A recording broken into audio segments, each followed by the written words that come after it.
महाभारत में जब अर्जुन के सामने कर्ण की हार हुई तो टूटे रथ के पहिए के पास खड़े होकर, धूल और खून से लथपथ होकर, थकान में टूटकर और आंखों में पीड़ा लेकर उसने भगवान श्री कृष्ण से यह सवाल पूछा कि भगवान, मेरा क्या कसूर था? क्या कसूर था मेरा माधव? ये एक ऐसा सवाल था जो किसी एक व्यक्ति का नहीं, मानो हजारों जन्मों का दर्द लिए खड़ा था।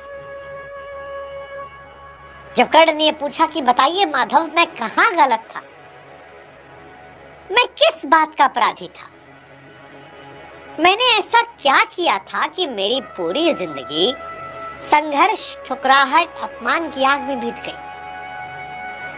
ऐसा क्यों हुआ माधव कि मेरे हिस्से में बस गालियां, श्राप और आरोप आए? मैंने तो किसी से कुछ नहीं मांगा था,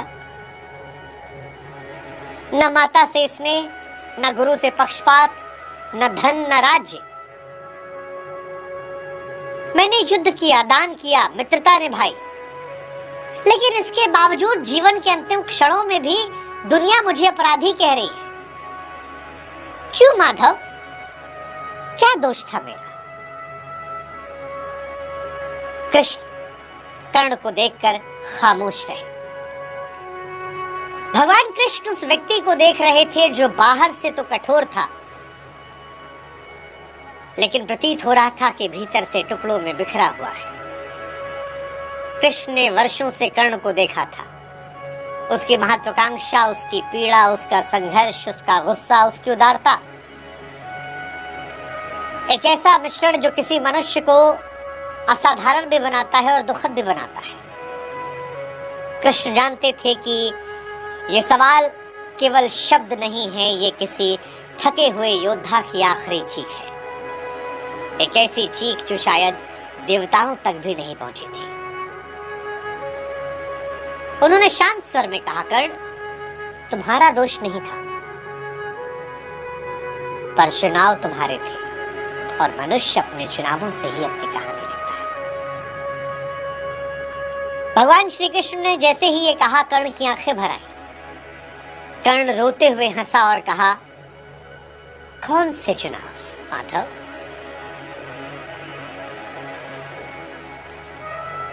इन आंसुओं के साथ जो हंसी थी उसमें व्यंग्य भी था, पीड़ा भी। उसने पूछा, मैंने कौन सा रास्ता चुना था माधव? कब जीवन में मेरे हाथ में कुछ था? मैं जन्मा तो अवैध संतान की तरह। जिस माँ की गोद में होना था, उस माँ ने समाज के डर से मुझे पानी में बहा दिया। जिसने मुझे पाला वो महान था, लेकिन उसी की जाति मेरा अभिशाप बन गई।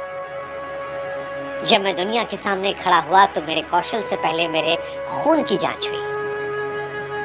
मैं राजसी था पर रथ चलाने वाला कहलाया।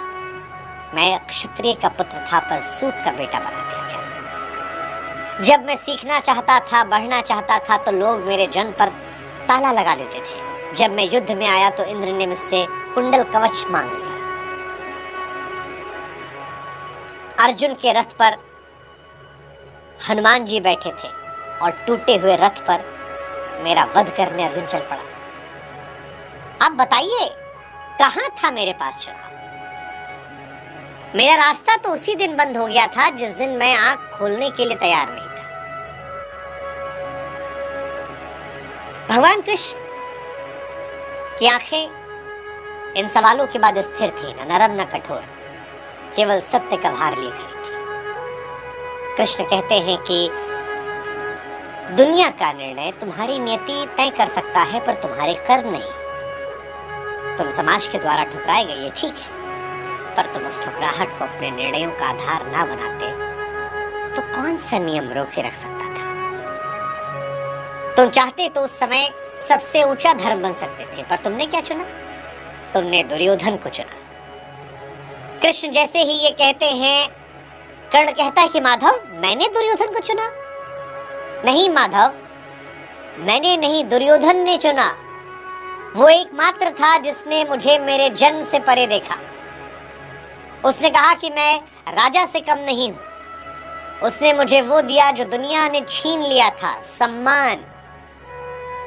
अगर मैं उसके व्यवहार के प्रति कृतज्ञ रहा तो क्या गलत था माधव? जिसने मेरा अपमान मिटाया उसका साथ देना क्या पाप था? क्या वही धर्म नहीं था? भगवान कृष्ण का स्वर अब भी कठोर नहीं था, पर एक स्पष्टता से उन्होंने कहा, कर्ण, ऋण चुकाना गलत नहीं, लेकिन ऋण ने तुम्हें अंधा कर दिया। दुर्योधन ने तुम्हें सम्मान नहीं दिया, उसने तुम्हारी पीड़ा को हथियार बनाया, तुम्हारी असुरक्षाओं को समझा और ढाल बना लिया। तुम उसके मित्र नहीं थे, उसकी महत्वाकांक्षा का सबसे तेज तीर थे। वो जानता था कि तुम महान हो, वो जानता था कि तुम्हें बस मान्यता चाहिए, और उसने उसी भूख में अपनी मुहर लगा दी।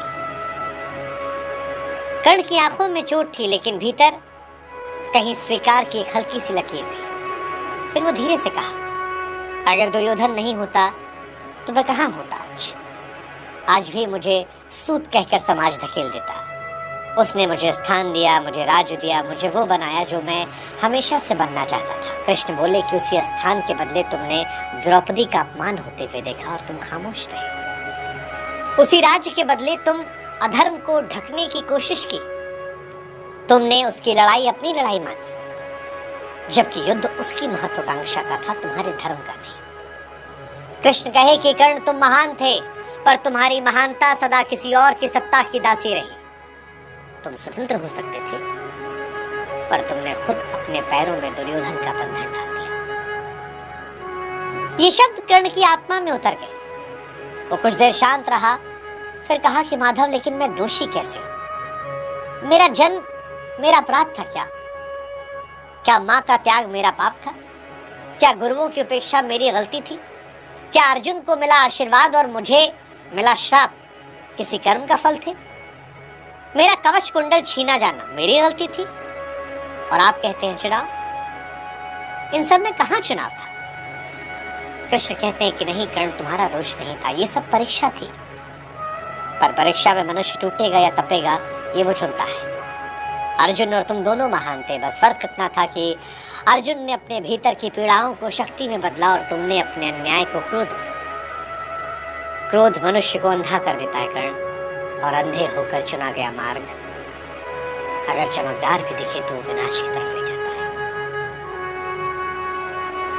इसके बाद कर्ण श्री कृष्ण की तरफ नजरें उठाकर देखता है, थोड़ी नम, थोड़ी दोषी, थोड़ी थकी हुई।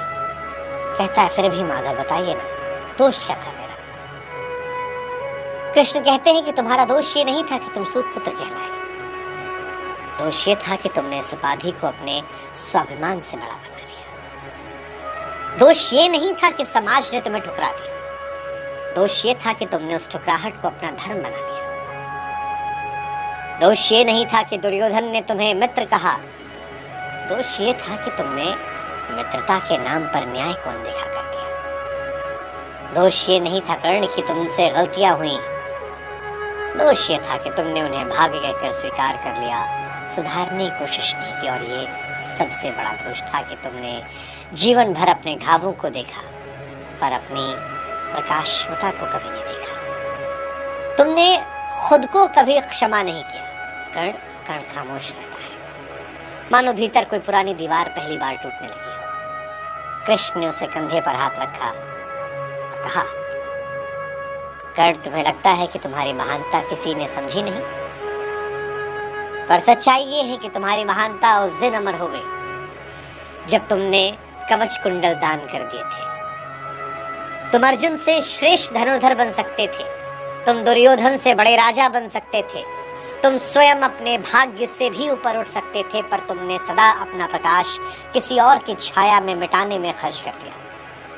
सूर्य पुत्र होकर भी तुमने दूसरों की अंधेरी राहें रोशन की, पर अपनी राह कभी नहीं की। कृष्ण ने फिर कहा कि दोष तुम्हारा सिर्फ इतना था कर्ण कि तुमने जीवन भर अपने अधिकार खोजे, पर सत्य नहीं खोजा। सत्य नहीं खोजा। कहानी ये नहीं कि कर्ण दोषी नहीं था। कर्ण केवल एक ऐसा मनुष्य था जिसने अपने घावों को अपने निर्णयों पर हावी होने दिया।